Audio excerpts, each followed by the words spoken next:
ఎంత అయిందిరా? బాగానే అవుతుంది. మేము ఇచ్చింది ఏం సరిపోలేదు కదా.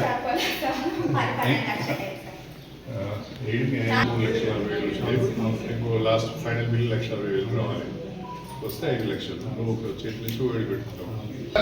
589 మొత్తం కట్టిస్తున్నాయి. మంచిగా గుడ్.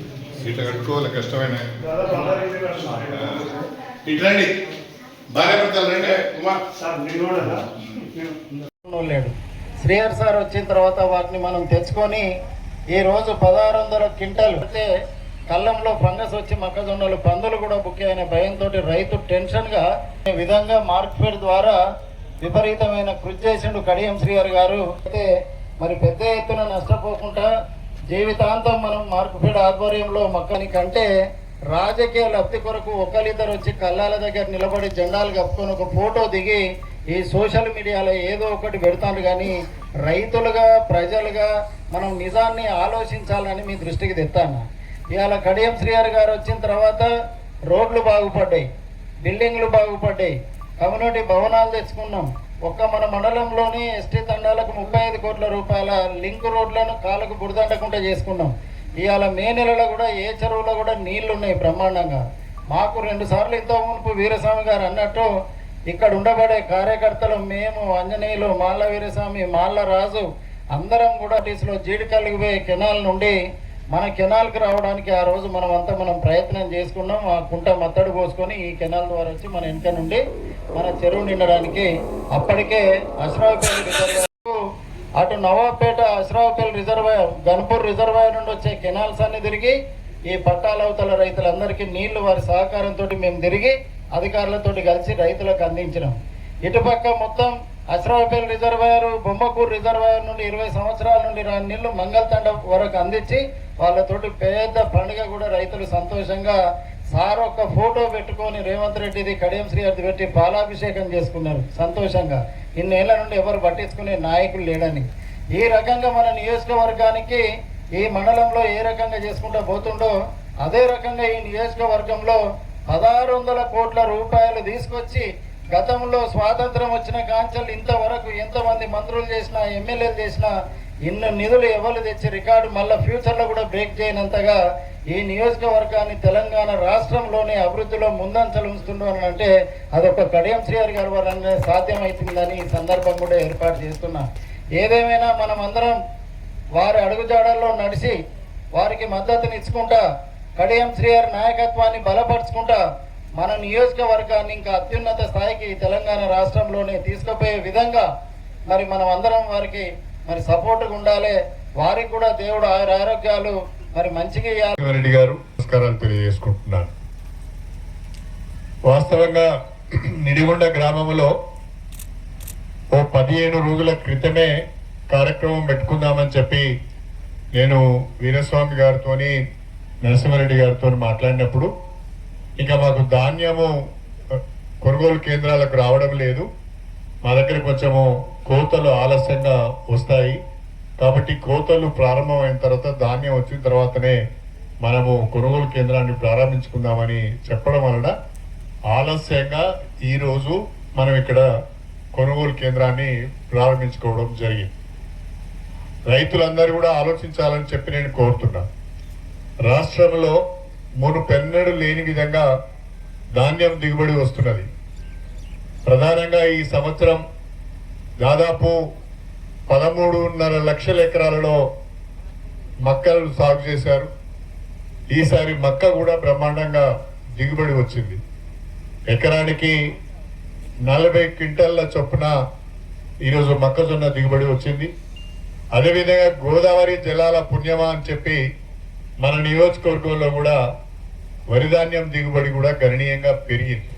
గతంతో పోల్చుకుంటే పంటల విస్తీర్ణం పెరిగింది, పంటల దిగుబడి పెరిగింది.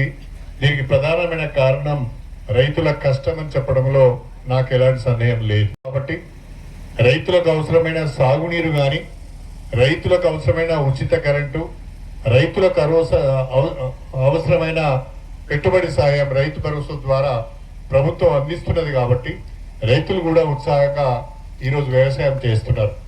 అయితే రైతు వ్యవసాయం చేసి పండించిన పంట అంగడిలో ఆగమాగమై అమ్ముకోవద్దు, రైతు పండించిన పంటలకు మద్దతు ధర లభించాలనే ఉద్దేశంతో ఇవాళ రాష్ట్ర ప్రభుత్వము కొనుగోలు కేంద్రాలను ఏర్పాటు చేస్తున్నది. ఇవాళ మక్కల కొనుగోలు కేంద్రాలు కానీ, వరి ధాన్యం కొనుగోలు కేంద్రాలు కానీ ప్రభుత్వ పరంగా మనం ఏర్పాటు చేస్తున్నాం. ఒకవేళ ప్రభుత్వం ముందుకు వచ్చి మక్కల కొనుగోలు కేంద్రాలు ఏర్పాటు చేయకపోతే ప్రస్తుతం ఉన్న మద్దతు ధర క్వింటల్కు 2400 మొక్కజొన్నకు, ఒకవేళ కొనుగోలు కేంద్రం లేకపోతే మనము అడ్డికి పావుసేరు అమ్ముకోవాల్సిన పరిస్థితి. షావుకారులు, మిల్లర్లు 1600, 1700, 1800 కంటే ఎక్కువ మక్కలను కొనడం లేదు. ఆ రకంగా క్వింటల్కు 5 నుంచి 600 నష్టం రైతుకు వస్తున్నది. కొనుగోలు కేంద్రం ఏర్పాటు చేయడం ద్వారా 40 క్వింటాలు పండించిన దాదాపు 20,000 రూపాయలు ఎకరానికి రైతు నష్టపోకుండా ఇవాళ మనము కొనుగోలు కేంద్రాలలో మద్దతు ధర ఇస్తున్నాం. దయచేసి ఇది రైతులు అర్థం చేసుకోవాలి. అదేవిధంగా ఇవాళ వరి ధాన్యం కొనుగోలు కేంద్రాలు పెట్టాం. ధాన్యం మద్దతు ధర కూడా ఇప్పుడు 2,369 ఉన్నది దొడ్డు రకానికి. సన్న రకం అయితే 2,389 రూపాయలు ఉన్నది. ఒకవేళ ఈ కొనుగోలు కేంద్రాలు లేకపోతే మళ్ళీ మనము షావుకార్లకు అమ్ముకోవాలి అంటే ఆయన పంటగా మన పొలం కాటి గట్టు మీద ట్రాక్టర్ పెట్టో లారీ పెట్టో కొనుక్కోపోయే పరిస్థితుల్లో 1600, 1700, 1800 కంటే ఎక్కువ మన వరికి క్వింటల్కు వాళ్ళు ధర ఇవ్వడం లేదు. అక్కడ కూడా రైతు క్వింటల్కు 400-500 రూపాయలు నష్టపోతున్నాడు. నేను చెప్పదలుచుకుంది ఏంటంటే రైతులకు ఇవాళ మక్కల కొనుగోలు కేంద్రం పెట్టడం ద్వారా, ధాన్యం కొనుగోలు కేంద్రాలు ఏర్పాటు చేయడం ద్వారా సాధ్యమైనంత మేరకు రైతులకు మద్దతు ధర అందించే ప్రయత్నం జరుగుతున్నది. అయితే ఈ ప్రయత్నంలో ఈసారి రైతులకు కొంత ఇబ్బంది అవుతున్నది. దిగుబడి ఎక్కువ వచ్చింది. మరి మా కళ్ళలో 10 రోజుల నుంచి 15 రోజుల నుంచి ఆరబెట్టుకున్నాం, ఇంకా కాంటాలు కావడం లేదు, లేదా వరి ధాన్యము మక్కలు కొనుగోలు చేయడం లేదు, ఇక్కడ నుంచి అది లారీలు షిఫ్ట్ కావడం లేదు, మిల్స్ కు పోవడం లేదు, గోడౌన్స్ కు పోవడం లేదు అనే ఒక ఇబ్బంది ఉన్నది. కాకపోతే పోయినసారి వానకాలం పడిన వరి ధాన్యం, మొన్న పడిన పత్తి ఇలా గోడౌన్లలో నిండుగా ఉన్నది. మీ రఘునాథ్ పెళ్లి దగ్గర గోడౌన్లు ఉన్నాయి, ఈ రైల్వే ట్రాక్ పడి అన్ని గోడౌన్లు ఉన్నాయి. ఇప్పుడు ఆ రైల్వే గోడౌన్లు అన్ని కూడా పూర్తిగా కాటన్ తోని నిండిపోయి ఉన్నాయి. అవి ఖాళీగా ఉంటే వెంటనే ఇక్కడ తూకం వేసి తీసుకుపోయి మనం ఇప్పుడు వానకాలం పంట వచ్చింది, పెద్ద ఎత్తున పత్తి పంట వచ్చింది. ఈ వానకాలం పంటను, పత్తి పంటను అన్నిట్ల గోడౌన్లో పెట్టాం. ఇప్పుడు వీటిని యాసంగిలో వచ్చిన పంటను కొనుగోలు చేసి గోడౌన్లో తీసుకుపోదామంటే గోడౌన్లు ఖాళీగా లేవు. అందువలన కొంత ఇబ్బంది అవుతున్నది. రైతులు అర్థం చేసుకోవాల్సిందే కోరుతున్నాం. రైతులు పండించిన వరి ధాన్యం, రైతులు పండించిన మక్కలు చివరి గింజ వరకు కొనే బాధ్యత ప్రభుత్వానిది. కాకపోతే రైతులు కూడా కొంచెం సహకరించి వెనక ముందైనా ప్రభుత్వంతోనే అధికారులతోని సహకరించి మీరు ఈ కొనుగోళ్లకు ముందుకు రావాలని చెప్పి, ఈ అమ్మకానికి ముందుకు రావాలని చెప్పి నేను మీ అందరికి విజ్ఞప్తి చేస్తున్నా.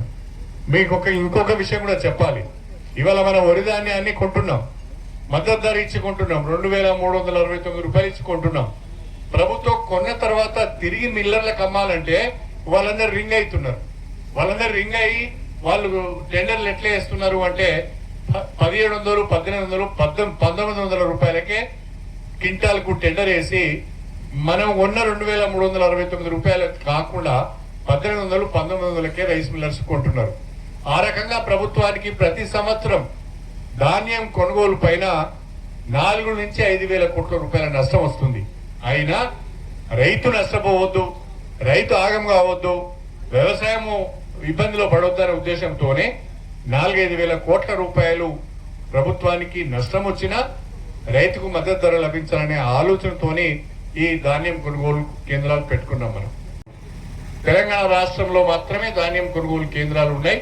ఈ ధాన్యం కొనుగోలు చేయడానికి మనము దాదాపుగా ఒక పంటకు 21,000 కోట్ల రూపాయలు బ్యాంకు నుంచి రుణాలు తీసుకొని మరి పంటలు కొనుగోలు చేసి రైతులకు వాళ్ళ అకౌంట్లలో వాళ్ళు అమ్మిన వడ్లకు కానీ వాళ్ళు అమ్మిన మొక్కలకు కానీ మనము ధరను వాళ్ళ అకౌంట్లలో జమ చేయడం జరుగుతున్నది. దీన్ని అర్థం చేసుకోవాలని చెప్పి నేను కోరుతున్నా. అన్నిటికంటే మించి ఇవాళ ఈ కాంగ్రెస్ ప్రభుత్వం అధికారంలోకి వచ్చి దాదాపు 2.5 సంవత్సరాలు అవుతున్నది. ఒక 15 రోజులు నెల రోజులు అటు ఇటుగా 2.5 సంవత్సరాలు అవుతున్నది. ఈ 2.5 సంవత్సరాల కాలంలో రాష్ట్ర ప్రభుత్వం దాదాపు 24 లక్షల మంది రైతులకు 20,000 కోట్ల రూపాయల పంట రుణాలు మాఫీ చేసింది. 2 లక్షల రూపు పంట రుణాలు ఎవరైతే తీసుకున్నారో వాళ్ళందరికీ కూడా రుణాలు మాఫీ అయినాయి. 2 లక్షల కంటే ఎక్కువ కానీ ఒకే కుటుంబంలో 2-3 భార్య భర్త కొడుకు అందరూ 3-4 తీసుకొని ఉంటే అక్కడ కొంచెం ప్రాబ్లం అయింది. కానీ ఒక కుటుంబానికి ఒక్కరికి రుణమాఫీ అనే పథకాన్ని అమలు చేసి ఇవాళ 24 లక్షల మంది రైతు కుటుంబాలకు 20,000 కోట్ల రూపాయల పంట రుణాలు మాఫీ చేసినాం.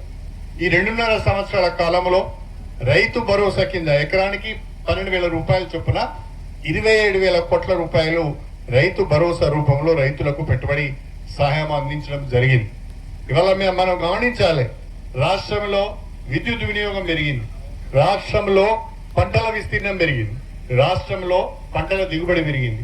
దీనికి ప్రధానమైన కారణం కాంగ్రెస్ ప్రభుత్వం అనుసరిస్తున్న రైతు అనుకూల విధానాలే అని చెప్పి నేను ఈ సందర్భంగా మీ అందరికి కూడా సవినయంగా తెలియమంటే గిట్టని వాళ్ళు అధికారం కోల్పోయామనే అక్కస్సుతో లేదా అధికారంలోకి రావాలనే కాంక్షతో ఇష్టారీతిలా ఆరోపణలు చేస్తున్నారు, చౌకవారు విమర్శలు చేస్తున్నారు, సభ్యత మర్చి స్థాయిని మర్చి విమర్శలు చేస్తున్నారు.